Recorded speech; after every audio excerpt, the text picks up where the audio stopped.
ഒരു നാട്ടിലെ അധിക ആളുകളും ഒരേ കച്ചവടക്കാരായാൽ എങ്ങനെ ഉണ്ടാവും? ലക്നൗ 49 അഥവാ സർദാർ.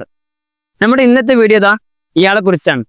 50 ഡിഗ്രി ചൂടിൽ കത്തിയിരുന്ന ഉത്തർപ്രദേശ് ഇപ്പോൾ ചെറിയ മഴകൾ കൊണ്ട് തണുത്തു തുടങ്ങുകയാണ്. കാലാവസ്ഥ മാറിയത് കൊണ്ട് തന്നെ മാർക്കറ്റ് അടക്കി ഭരിച്ചിരുന്ന മാമ്പഴം ഇപ്പോൾ മൺമറഞ്ഞിരിക്കുകയാണ്.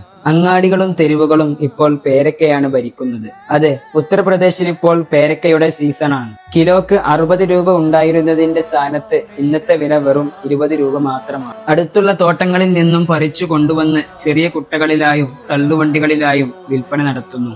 ഉത്തർപ്രദേശിൽ തന്നെ 8ഓളം ഇനത്തിലുള്ള പേരക്കകളുണ്ട്. അതിൽ തന്നെ ഏറ്റവും കൂടുതൽ ഉൽപ്പാദിപ്പിക്കുന്നത് ലക്നൗ 49 ആണ്, അഥവാ സർദാർ. രാജ്യത്ത് പേരക്കക്ക് അനുയോജ്യമായ കാലാവസ്ഥ ആയതുകൊണ്ട് തന്നെ ഇന്ത്യയിൽ എവിടെയും പേരക്ക കൃഷി സുലഭമാണ്. പുറം ഭാഗം വളരെ കട്ടിയുള്ളതും അകം വളരെ വെളുപ്പുള്ളതുമായ രൂപമാണ് സർദാറിന്. ഇതാണ് മാർക്കറ്റിലെ പ്രധാന ഐറ്റവും.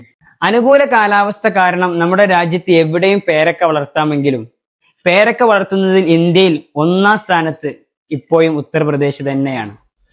അടുത്ത വീഡിയോയിൽ കാണാം.